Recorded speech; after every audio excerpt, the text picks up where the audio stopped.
وحشتوني قد الدنيا كلها، صلوا على النبي ويلا نبدأ. ما تنسوش تحطوا لايك على الفيديو. انا جوزي مسافر، اتجوزنا عن حب بقالنا 5 سنين وهو بيحبني جدا، وقعد معايا بعد الفرح شهرين ورجع السعودية تاني. وبعد 10 شهور نزل واكتشفته وهو في الأجازة رقم على موبايله مكلمه 5 مكالمات الفجر. بسأله مين ده، راح قال لي دي بنت سعودية معانا في الشغل. بس هي مشيت وكانت بتكلمه علشان خدمة معينة، مع العلم ان هو شغله غير شغلها خالص. يعني هي المفروض بتقف بره وهو بيكون جوه في المخازن او الكلام ده كله. وانا وقتها ما اقتنعتش اصلا بكلامه، وقال لي هي خلاص اصلا سابت الشغل فريحي دماغك. وبعدها رجع السعودية وحصلت بينا مشكلة، فانا شكيت بصراحة، وكنت واخدة رقمها معايا وسجلته عندي وكلمتها بالفعل. وفعلًا قالت لي: "أنا سِبت الشغل بسبب جوزِك، وإن هو كان بيرخّم عليَّ، وإن هو كان بيضايقها كتير أوي." وبعت لها يقول لها: "أنا مُعجب بيكِ." من رقم اشتراه من غير ما يقول لي طبعًا. حكِت لي كلام كتير أوي: "عشان أنتِ هبلة يا ماما، هبلة، ده أنتِ لو قدّامي دلوقتي ده أنا أدّيكِ على وشِّك كده." يالّا نكمّل، ده أنتِ فرساني. ومن ضمن الكلام اللي هي حكته لي إن هو خبط فيها. Oh my God! عمل زي المسلسلات الهندي بقى، خبط فيها وبتاع والكلام ده كله. قُلت لها: "علشان يلمسِك؟" قالت لي: "آه، هو حاول يلمسني أكتر من مرّة." وقالت إن هو قال لها إن أنا ما باحبش مراتي ومضغوط نفسيًا وكلام وجع قلبي أوي، وأنا ما قصّرتش معاه في حاجة، بالعكس أنا باعمل له كل حاجة هو بيعوزها وباعمل له كل طلباته.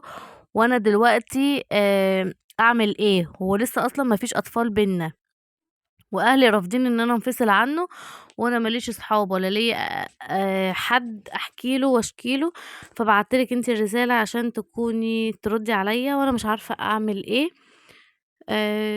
أنا كرهته خالص وهو وجع قلبي وبجد أنا مصدومة فيه. وهو لمّا واجهته نكر كل الكلام ده. أنا نفسيتي بقت تحت الصفر. بقيتِ متلجة يعني والّا إيه؟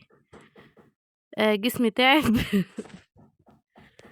أنا أنتِ أنا مش عارفة أعمل فيكِ إيه.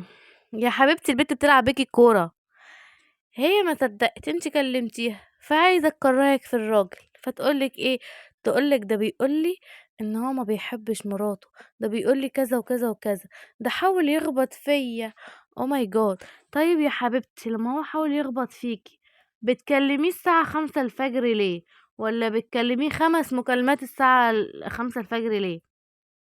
عشان حاول يخبط فيكِ، والّا عشان الخبطة ما كانتش جامدة أوي فعايزاه يخبط خبطة جامدة أوي، والّا أنتِ عايزة إيه؟ أنتِ عايزة خبطة في دماغِك؟ عايزة خبطة في دماغِك ترُج لِك دماغِك علشان بعد كده تعرفي إن الله حق. آه والله. وأنتِ يا هبلة يا بتاعة القصة، أنتِ ما تسلّميش دماغِك لأي حد.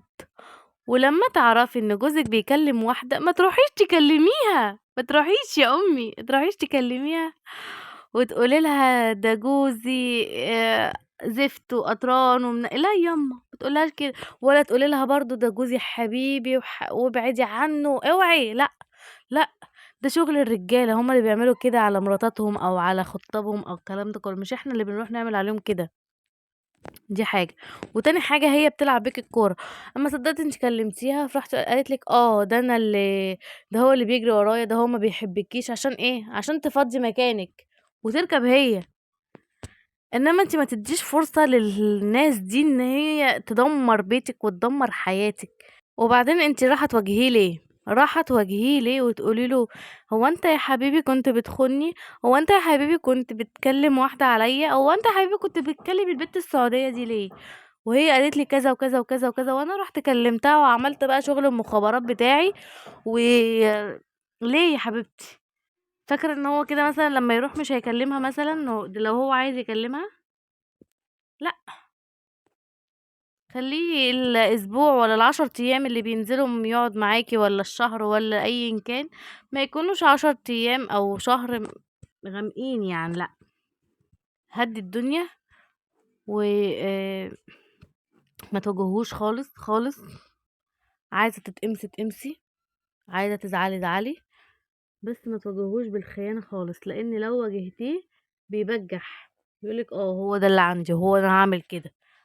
عاجبِك، عاجبِك، مش عاجبِك خلاص براحتك. ما بيبقاش قدامِك أي حاجة غير إنِّك يا إما هتقعدي وتتذلّي وتبقي زي الجزمة، يا إما تمشي، وفي تلك الحالات بنقعد. فيبقى خلاص ما نواجهش بقى، تقعدي وخلاص، ما تواجهيش، تحلّي بقى يعني تشوفي إيه حل الخيانة من غير ما أواجه جوزي، لإن المواجهة زي ما قُلت لِك بتبوّظ الدنيا أكتر، مش بتحل خالص.